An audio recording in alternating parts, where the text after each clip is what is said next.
Assalamualaikum warahmatullahi wabarakatuh. Bismillahirrahmanirrahim. Alhamdulillahi rabbil alamin. Alhamdulillahilladzi ja'alana minal 'aidinal faizin.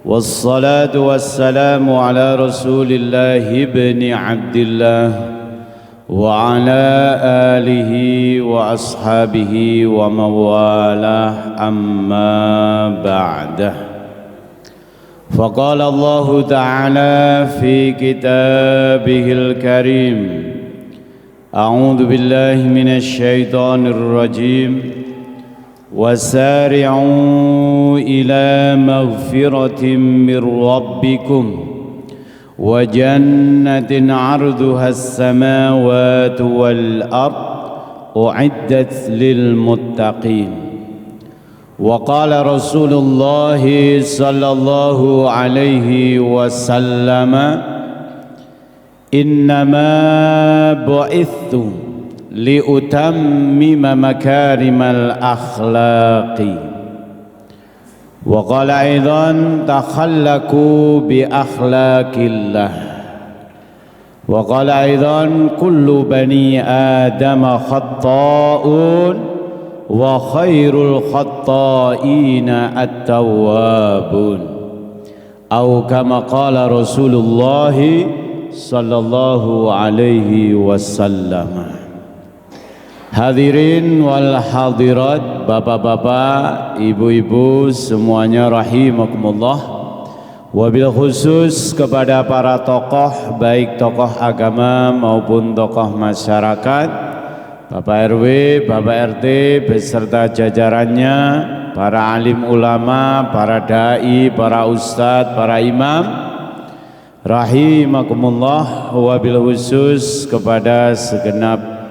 kepada DKM beserta jajarannya, semoga kita semua senantiasa diberikan kesehatan oleh Allah Subhanahu wa ta'ala, kemauan untuk terus mengamalkan ajaran agama.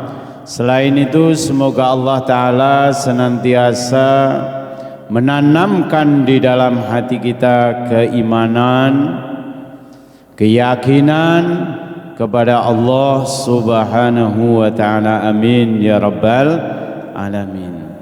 Marilah bersama-sama kita memuji kepada Allah Subhanahu wa ta'ala, bersalawat kepada baginda Nabi Muhammad sallallahu alaihi wasallam, dan kita harus jadikan Nabi kita ini sebagai tokoh utama kita, idola kita, sehingga nanti di hari kiamat Nabi tetap akan mengenal kita, sehingga kita mudah untuk mendapatkan syafaatnya. Ada beberapa hal yang penting kami sampaikan. Yang pertama, meski sudah telat ya, orang bilang telat ini, kami mengucapkan mohon maaf lahir dan batin. Semoga Allah Ta'ala menerima amaliyah kita semua. Apabila dari kami kemarin-kemarin ada kesalahan, kehilafan, kami mohon maaf yang sebesar-besarnya. Demikian juga kalau bapak-bapak, ibu-ibu semua ada kesalahan, ada kehilafan, kami sudah memaafkannya jauh bahkan sebelum hari raya. Lebih baik terlambat daripada tidak sama sekali. Orang bilang demikian. Nah, ini ada hal yang sangat penting.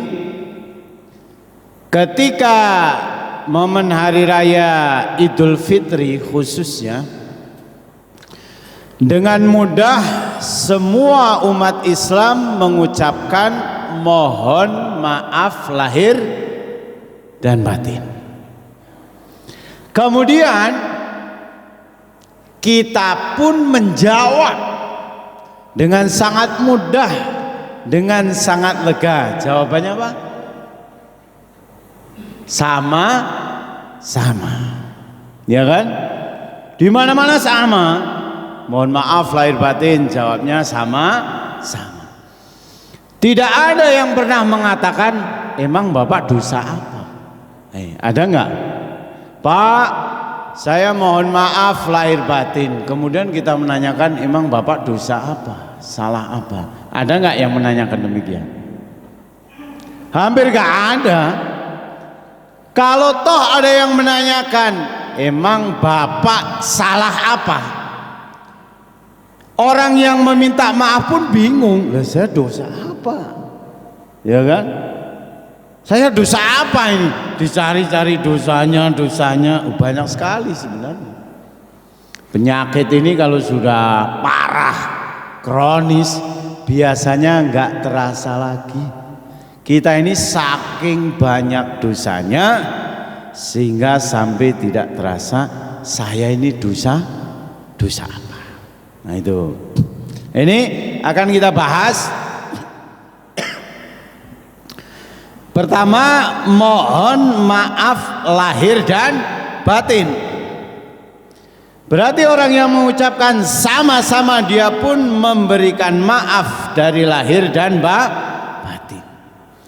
Ini kalau menurut Imam Al-Ghazali, versi Imam Ghazali, ini ada yang kurang.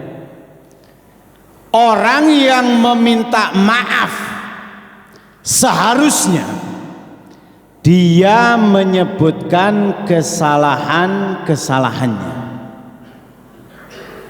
Ini tujuannya apa? Supaya orang yang dimintai maaf benar-benar dia memaafkan dari hati.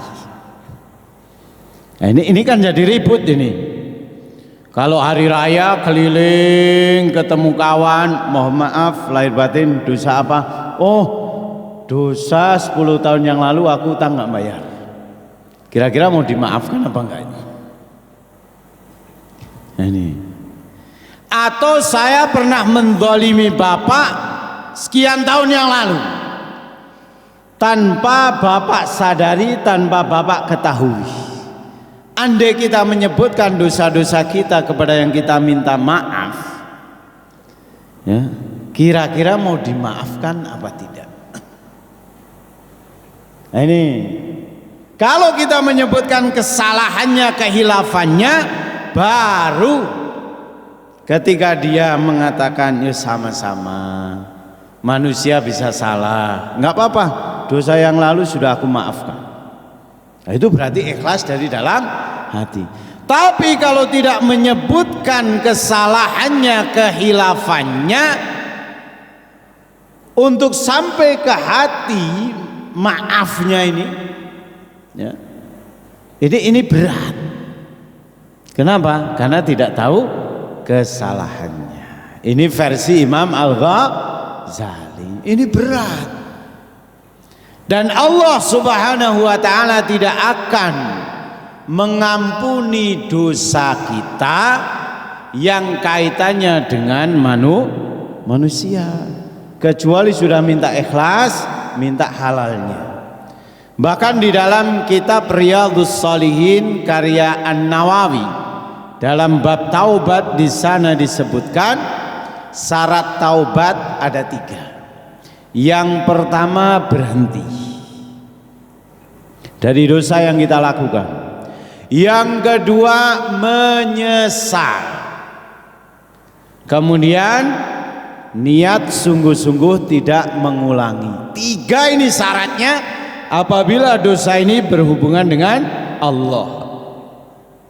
Ini kalau dipenuhi, pokoknya berhenti, menyesal, niat tidak mengulangi, taubatnya diterima. Akan tetapi kalau dosa ini berkaitan, berhubungan dengan manusia, maka ditambah 1 lagi, ya, harus meminta ikhlas. Harus meminta ikhlas. Kalau itu berupa materi, berupa harta benda, harus dikembalikan terlebih dahulu. Satu misal utang, nah, sekian lama, maka untuk mewujudkan permohonan maaf dia bayar terlebih dahulu. Ya. Setelah itu minta maaf, minta ikhlasnya, baru Allah akan terima. Ini apalagi yang berkaitan dengan utang. Kita semua ini ada berkaitan dengan utang sesama manusia. Ini hati-hati. Bahkan disebutkan dalam hadis Nabi Shallallahu Alaihi Wasallam yang mafhumnya, orang yang berjuang di jalan Allah, membela agama Allah, kemudian dia matinya mati syahid, Allah akan ampuni seluruh dosanya. Dosanya diampuni semua kecuali dosa utang. Nah, ini kecuali dosa utang nggak diampuni, apalagi yang bukan syahid. Ini penting sekali ini. Hadirin wal hadirat rahimakumullah. Sudah menjadi kebiasaan manusia ini berbuat kesalahan. Maka kata Nabi Shallallahu Alaihi Wasallam, kullu bani adama khata'un. Seluruh manusia ini pernah berbuat kesalahan. Wa khairul khata'in, dan sebaik-baik yang berbuat kesalahan adalah at-tawwabun, dia yang mau bertobat kepada Allah Subhanahu wa ta'ala. Maka permintaan maaf atau saling memaafkan tidak hanya berlaku di bulan Syawal. Gak ada satu hadis pun, satu ayat Al-Quran pun yang mengatakan saling memaafkan khusus di bulan Syawal. Nah, ini kan susah. Kalau saling memaafkan hanya khusus bulan Syawal, begitu Syawal keluar minta maafnya Syawal depan, kan repot ini. Ya kalau nggak mati, kalau udah mati bulan Maulid mati, nah repot ini. Ini yang diajarkan oleh Nabi Shallallahu Alaihi Wasallam. Bahkan kemarin di saat kita puasa ini terus disampaikan, maksud tujuan kita berpuasa adalah la'allakum tattaqun, supaya kalian ini menjadi orang-orang bertakwa. Lah pertanyaannya atau jawabannya, kita sudah menjadi orang bertakwa atau belum? Nambah takwanya atau belum? Jawabannya adalah hari ini dan hari berikutnya, atau kemarin setelah puasa. La'allakum tattaqun.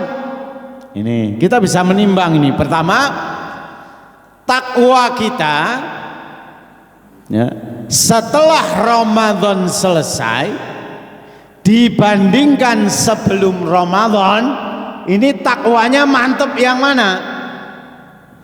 Kalau takwanya mantap yang setelah Ramadan pergi, berarti Ramadannya ada keberhasilan. Ngefek sama kita ini takwanya, berhasil. Ini. Tapi kalau takwanya masih sama dengan sebelum Ramadan, nggak ada perubahan, maka Ramadan kemarin kurang memberikan dampak positif perubahan kepada kita. Ini kalau dibandingkan dengan bulan sebelum Ramadan. Sekarang kalau dibandingkan dengan Ramadan, takwa kita, iman kita turun apa tidak? Kemarin Ramadan kita bisa melaksanakan sholat qiyamul lail, taraweh, ada yang 8 rakaat, ada yang sampai 23 rakaat. Sekarang setelah Ramadan nggak ada, kira-kira tetap bisa nggak menjaga 11 rakaat? Bisa apa tidak menjaga 23 rakaat? Kalau tidak berarti imannya turun. Ini kemarin kita ini baca Al-Quran banyak yang satu hari khatam 1 juz, bahkan ada yang 2 juz di bulan Ramadan. Sekarang di bulan-bulan berikutnya, Syawal, Dzulqa'dah dan lain sebagainya, nanti kita tetap bisa membaca 1 juz atau tidak. Kalau tidak berarti turun. Kemarin 1 bulan penuh kita berpuasa. Ada yang mati apa enggak sebab puasa? Pak Din, ada yang mati enggak? Ini si fulan mati karena berpuasa itu. Enggak ada. Pingsan pun hampir enggak ada. Enggak ada berita. Gara-gara puasa pingsan enggak ada. Lah sekarang setelah Ramadan nggak ada, bisa nggak Senin Kemis?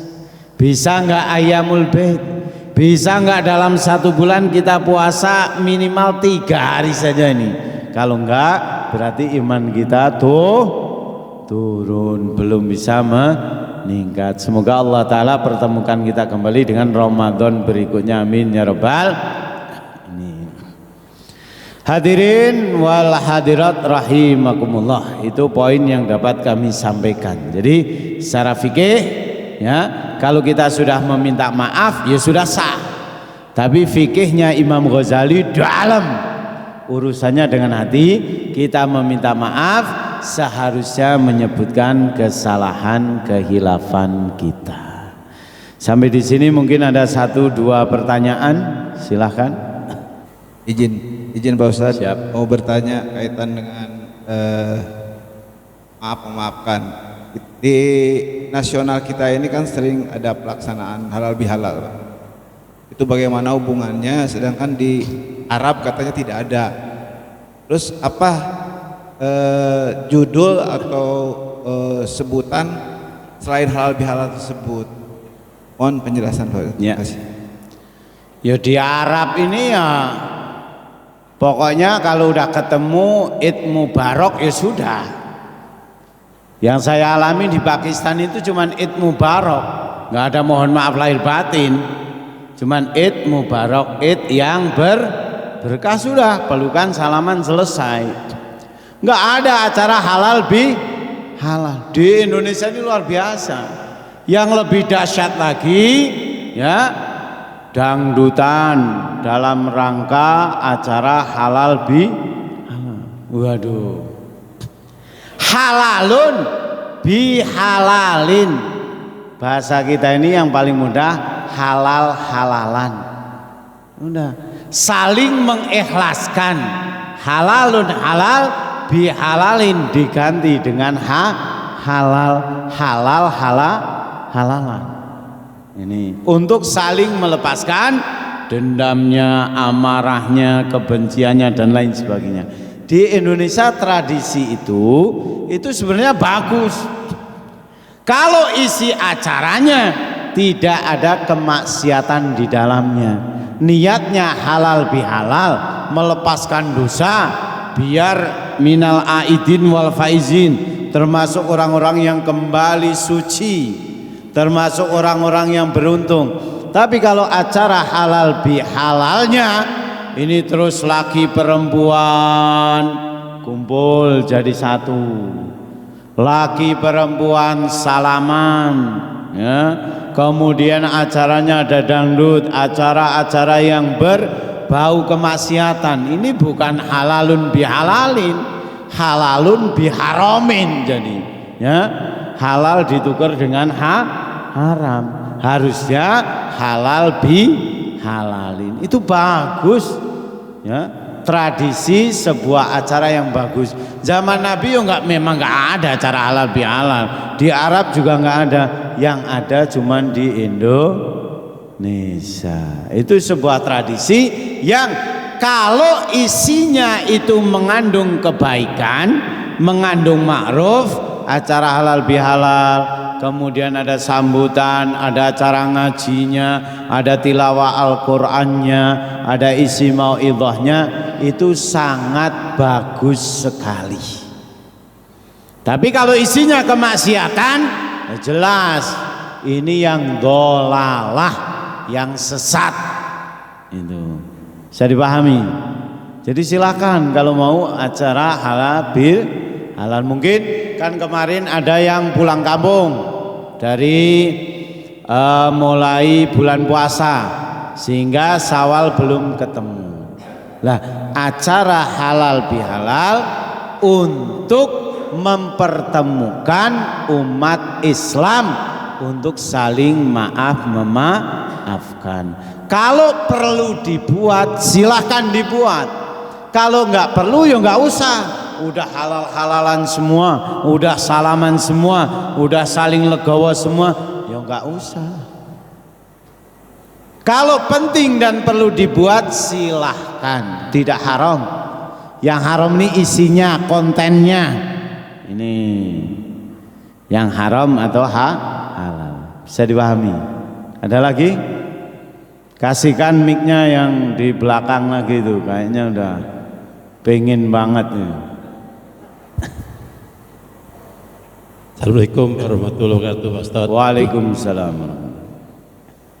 Berkaitan dengan halal bihalal, Pak Ustadz, ini supaya tidak ada keraguan di saya, Pak Ustadz. Nah, keluarga saya banyak yang gaduh-gaduh, Pak Ustadz. Seandainya mereka tidak saya, memang ya saya karena dia tapi berdiri non muslim. Jadi saya ngajak keluarga saya dan anak cucu saya untuk main ke tempat dia, ya sudah kita mau minta maaf. Mungkin antara kabul minanas ya, Ya. yang saya maksud. Apakah ini diperkenankan? Ya. Kalau nunggu dia kesini kan belum tentu mungkin dia mau. Yang jelas dia non muslim, saya muslim. Supaya kita dosa kita antara abu minanas sudah selesai. Terima kasih. Ya. Assalamualaikum warahmatullahi wabarakatuh. Halal bihalal atau saling memaafkan ini ya biasanya yang muda datang ke yang tua. Ini tradisi yang di kampung saja saya lihat ini orang sudah sibuk, apalagi di tempat saya ya, di jalur Dieng ini. Orang sudah nggak pada ngurusi tamu untuk silaturahmi, yang diurusi tamu wisata sekarang. Nih, nggak seperti zaman saya kecil ini dibawa motor keliling ke yang sepuh-sepuh ini ya. Ini luar biasa sekali. Dan ini harus dilestarikan, dibudayakan terus. Kasih tahu anak-anak kita untuk pergi kepada sesepuh, kepada para tokoh, minta doa, minta maaf dan lain sebagainya. Kemudian kalau ada saudara kita yang kebetulan non muslim, boleh nggak kita bersilaturahmi kepada mereka? Boleh. Nggak ada masalah.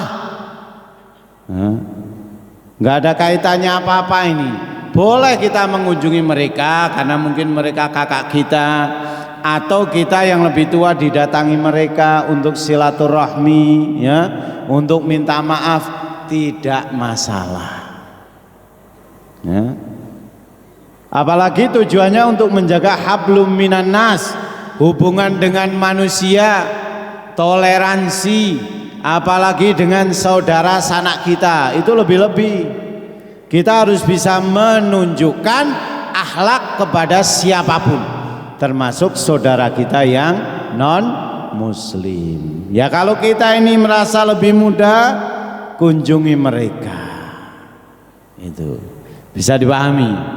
Nah, yang tidak boleh itu nanti sampai ke gereja dan lain sebagainya. Itu kalau sekedar silaturahmi, makan, yang penting makanannya halal, tidak jadi masalah. Bahkan ini ladang dakwah umat Islam, mengunjungi saudara-saudara yang non muslim, menunjukkan akhlak. Inilah akhlak orang Islam. Ini nanti seperti di Mekah. Mekah itu ditaklukkan dengan akhlak yang mulia. Orang-orang Islam, para sahabat waktu itu cukup menunjukkan akhlak kepada orang-orang Mekah, datang dari Madinah, kemudian mereka masuk Islam. Ini akhlak penting.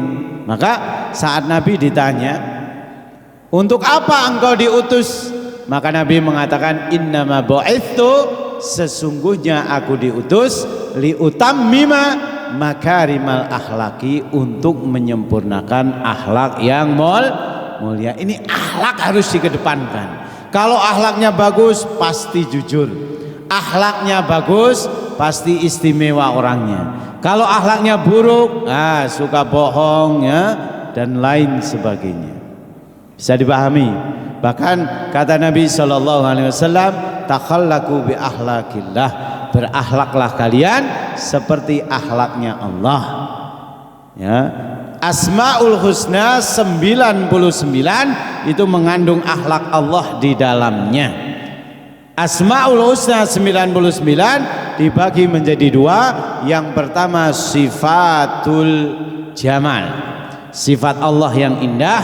Yang kedua sifatul jalal, sifat Allah yang agung. Lah kita diperintahkan oleh Nabi untuk mengadopsi sifat yang jamal, seperti Ar-Rahim, penyayang, Ar-Rahman, pengasih, penyayang, kemudian Asy-Syakur, tahu rasa terima kasih, As-Sabur, yang sabar. Jangan kita mengambil sifat yang jalal, yang agung khusus untuk Allah. Seperti apa? Al-Mutakabir, yang sombong, ini jangan. Al-Jabbar, yang suka memaksa, ini jangan. Kita ambil sifat-sifat yang baik. Insyaallah ya, semoga kita semua diberikan akhlak sebagaimana akhlak Nabi sallallahu alaihi wasallam. Sekian yang dapat kami sampaikan. Wal afu minkum, subhanakallahumma wa bihamdika, asyhadu an la ilaha illa anta, astaghfiruka wa atubu ilaik. Wallahul muwaffiq ila aqwamit thariq. Thumma assalamu alaikum warahmatullahi wabarakatuh.